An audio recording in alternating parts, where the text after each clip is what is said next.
What's good, everybody? Welcome to the third episode of Ask Me Anything, where you get to ask me anything. So, before I start, please don't forget to subscribe to the show. It really would help me out a ton, because I like doing this, and I would like to know if you like me doing this as well. So, hit the subscribe button. Thank you very much for that, and let's get into it. Welcome to the Nick Ingersoll Show.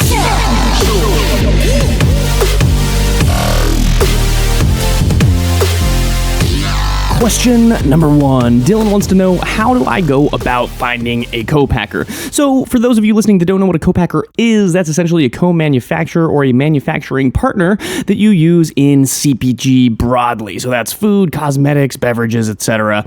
And that is actually the industry standard. It's very rare that companies are vertically integrated, especially when they're startups, right? Because you just don't have that type of capital to deploy and have that CapEx expenditure hit your income statement and your cash reserves. So it is industry standard for the majority of CPG products to have a manufacturing partner. So let's answer his question. The first thing you have to know about copackers is that they are notoriously terrible at marketing, meaning that it's pretty hard to find them, actually. There are some industry publications in the forms of magazines. I know it sounds old school, but it really does work. There's baking and snacking and all these different weird sorts of industry publications that you can find in food and beverage and cosmetics as well. The best place to find them probably is LinkedIn. You can also go to places like LinkedIn and find some of your, I wouldn't say competitor products because you don't want to be a douchebag, but you could go in and find products that are semi-similar to what you are doing and then just ask them.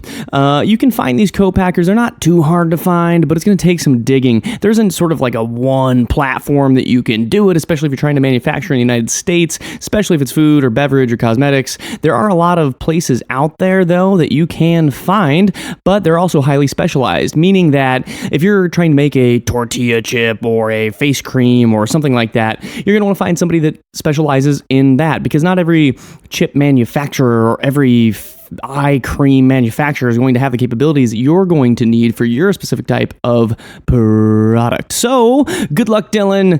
Make sure you get a master supplier agreement signed at some point. Another note on copackers real quick is that oftentimes they're going to require you to pay for about half the product up front because you're a new customer and they basically just don't trust you.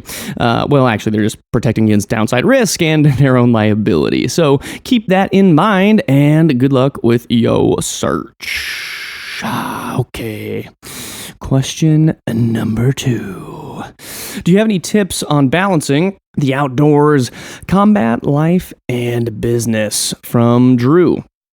So the big thing here, and I talk a fair bit about this, and admittedly I'm not that great at it, is sort of finding your balance. I think that, at least for me, I get very much addicted to creating things and processes and things of that nature. And so I do have to pull myself out of those things to keep my head on straight and also to sort of optimize for my business. I think when your head's in the right spot and you do have better balance in your life, your business will benefit from that. So in terms of the outdoors, I use that as sort of my meditative retreat of sorts. So I'll just go out into the forest for a week by myself in a backpack and fish and just stay out in the forest. And that's what I like to do to sort of recalibrate myself. I live in the city of LA, which is a very hectic metropolitan area, and so it's good to just get away from all that BS.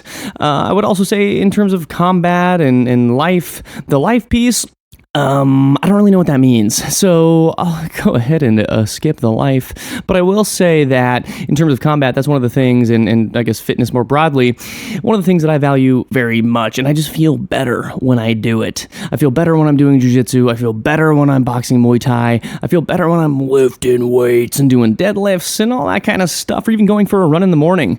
It really does release tons of positive neurochemicals in your brain. They're going to make your brain just sort of function better. So the answer is just find what balance is good for you. I do really believe in an exercise regimen, no matter what that is, yoga, hiking, something.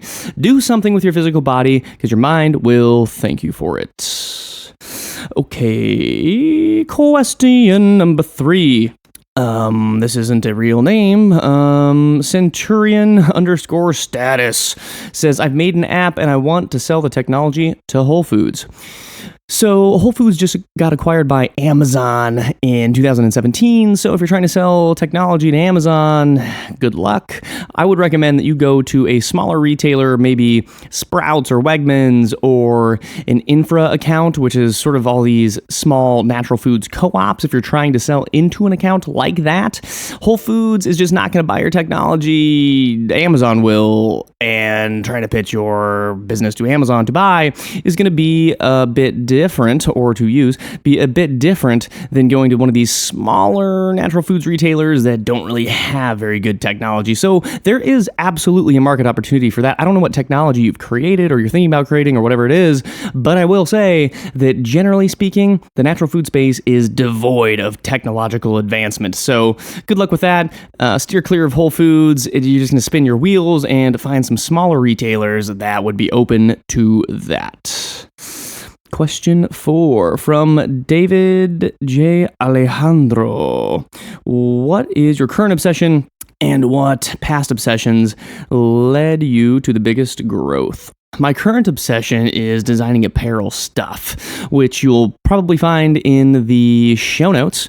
It's a small thing. I like designing fashion stuff broadly, and it's something that I've done a ton of. I've had a bunch of niche sites that sell t-shirts and things like that, and it's just something that I like to do. So last night I stayed up till 4 a.m. designing some shit. So really it's just, for me, I just enjoy the creative process. Broadly speaking, though, I'm just obsessed with acquiring new skills and creating new stuff. So it doesn't matter if it's fashion or if it's business or if it's painting or a podcast or whatever. I just like to make shit. So that is my current obsession. What is the obsession that led me to the biggest success? Obsessed with being obsessed about stuff. I think it's just passion. It's digging in and being obsessed with learning new skills and making new stuff. Learning new skills and making new stuff. Absolutely, 100% is why I do what I do, and that is also why I will continue to climb in the future. I truly believe that. So that is what it is for me. Okay, question number 5. We have a curated shopping service for men in Germany. Would love to bring it to the US. Do you have any advice? So, curated shopping service for men. So, I don't know if this is one of those deals where it's sort of like a trunk club or one of those types of deals, or if it's just a random fashion brand that you've created. In any case, I would say that the German market is definitely significantly different than the market in the United States. You've seen some brands from outside come in and do very well. H&M, Uniqlo, a few of these brands that have come over and done a good job, whether it's from Asia or Europe. I would caution that you definitely need to understand the American market and sort of American men's fashion. A lot of the fashion trends start in LA and New York, San Francisco. So I would look to those markets first, probably if you're looking for sort of early adopters. And yeah, I would really pull some consumer insights. There's a decent amount online. A lot of these reports you're going to run into, they're going to want to charge you $2,000 or $5,000 or whatever. It's generally not worth it, at least at the stage that you're in. So with that, I would say just make sure you do your research. It wouldn't kill you to maybe just, try it out, get a little taste, get your beak wet, if you will, in the US, and just try maybe a smaller scaled down version of the service and just see kind of what the feedback is. That's what I would recommend. All right, KS wants to know, where are you from and how did you come up with your idea? So I am from Western Nebraska. I grew up in a rural, very, very isolated rural area in Western Nebraska, 4 hours from the biggest major city, so not any sort of strange suburb or something like that. Grew up on a dirt road, no money, the whole deal. I won't get into it, especially if you listen to the podcast. You probably already heard that story before. But I didn't come from anything. Western Nebraska, shouldn't be here, but I am, so what are you going to do about it? Come up with my idea. So I got a lot of ideas. The biggest thing for me is to write them down, because if you don't write them down, you're going to forget. Oh, and also you can look back at those ideas and then maybe that produces different ideas, better ideas based on the past ideas that you've had. So I keep a paper notebook for this purpose. I also take those ideas and I put them into Evernote. I have a notebook dedicated to bad ideas. So this whole concept that I've come up with is every idea is a bad idea. And in doing that, you sort of get rid of that whole barrier where you think of an idea and then you start self-doubting. It's like, oh, maybe that idea does suck, blah, blah, blah. Well, if you just blanketly assume that all of your ideas are bad ideas, then that gives you sort of the freedom to just come up with as many ideas as you want, and you don't have to be so self-critical about them. So I have a book of bad ideas. There's a bajillion of them in there, and a lot of them you would probably laugh at, and a lot of them will probably be very good ideas in the future. So they just come to me. I don't know. I look for market opportunities. You can train your brain in a certain way to look for certain things. So, do you have a personal need for this thing? Did somebody else have a need and they told you, oh man, I really wish I could do X, or I really wish I had Y, or maybe it's something cool that you found somewhere that you just can't find anywhere else. And so I would say look out for all those opportunities, and as soon as you train your brain to look for those things, you're going to come up with a lot more of them. Question 7. How did you get started on your business? What advice do you have to get the ball rolling? From Leila? Well, we'll say Layla.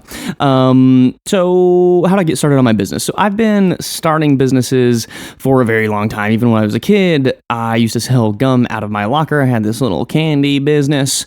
I had a name for it and all this silliness.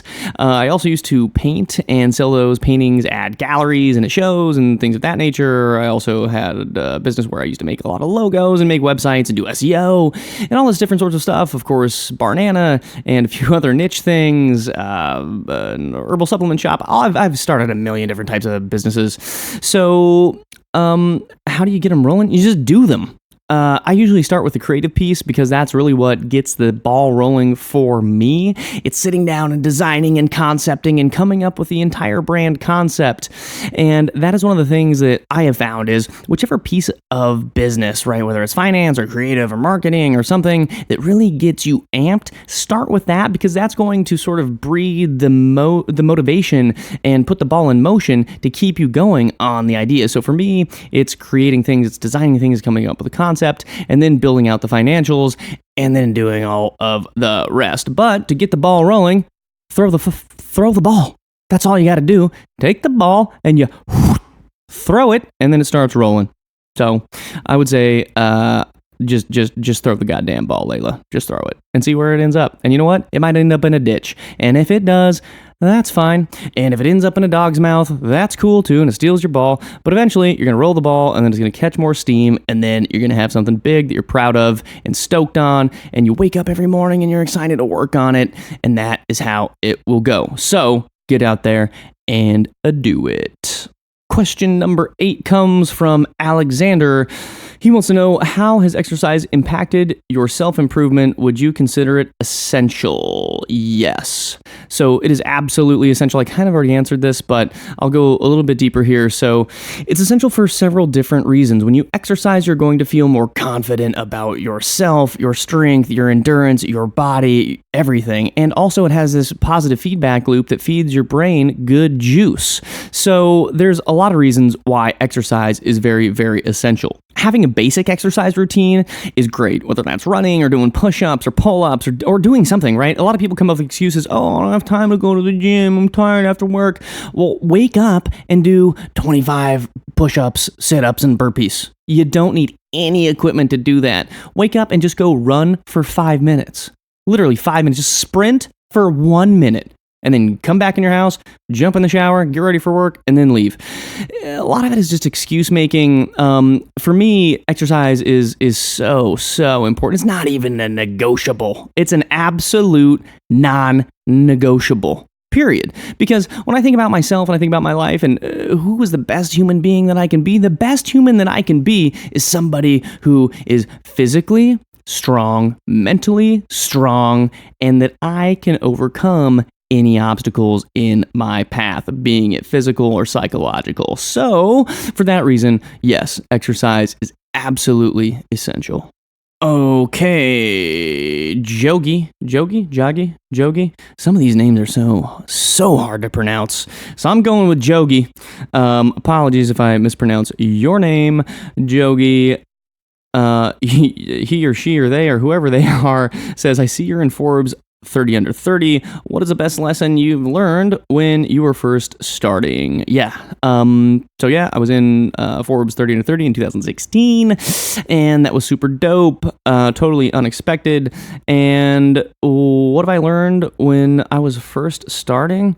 Best lesson? God, there's just so many lessons. There's so many lessons. The biggest lesson is put the damn work in. That's the biggest lesson. Because a lot of people, they'll make up the excuses or, I'm working at McDonald's and I work 8 to 10 hours a day and I have a kid and I have a whatever, but I really, really want to do my own thing. Well, guess what? Just make the time. And you'll hear some people talk about this. Gary Vaynerchuk says this a lot. It's like, you stop watching YouTube. Put down your Netflix account or whatever. And I think the grind is something that a lot of people just don't have, especially those who don't come from a privileged background like I don't. You're just going to have to work with what you got, right? You got dealt a certain deck of cards, so figure it out. That's pretty much what you're going to have to do here. So I think the best lesson is A, realize what deck of cards you have, and B, work as hard as humanly possible to get that flush. Is a flush good? I don't know. I don't play poker, guys. But anyway, I really do think it comes down to hard work and dedication. And if you can solve for those two things and just make sure you stay on the path and you don't put one foot off of it, then you'll eventually get to where you're going. All right, last question from Push. Love the name Push. How lonely does the journey get? Family and friends, are they distant? Okay. So, I'm always real on this podcast. You guys know that. I don't like to filter myself in any way, shape, or form or lie to you, so I will get real with this one. So, yeah, they are distant. My family and friends are distant. And that is actually a negative externality that I've created in my life because of sort of the motivation that I have to be the best human being that I possibly can. And so oftentimes what I'll tell myself, I'll say, if you can just crush it and just grind and put your nose down and achieve all these great things, then I'll be able to make time for friends and family later. And that is true to an extent, but it's also not, right? Because you're living right now. And tomorrow, a meteor could just smash through my ceiling and murder me and everybody else around me. And, and so life is short. And you got to prioritize friends and family. I have not been particularly good at it, although that's something that I am actively working on. I don't have a ton of family in general, so that really hasn't been much of an issue for me. But in terms of my friends, I have some people that I consider my best friends, like my 5 best friends. I don't get to see them as often as I wish I did. And I've been more intentional about trying to reach out to them and do things. And that's something that's new for me. It's something that I've deprioritized because, I was in such a shitty situation in life when I was younger, and the only way that I knew how to get out of it was just to grind as hard as possible and just keep your nose to the grindstone and do all the stuff. And it's worked out for me. It has. It definitely has, and it's definitely worked out in terms of getting new awesome friends. But you have to water the plants, right? Like, you can get some cool plants, and if you don't water them, they're going to die. And the same is true for friendships. You got to make sure that you're maintaining those things and showing those people that you care about them and do fun and cool, interesting experiences with them. It's so, so, so important. And, I'm sort of talking to myself and giving myself advice on this front, more so than I'm even giving it to you. But yeah, it does get lonely. People do become distant, and sometimes, depending on where you're at, that might be a sacrifice you have to be willing to make. Like, I had to be willing to make that sacrifice at a certain point in my life, because if I didn't, then I wouldn't be here, right?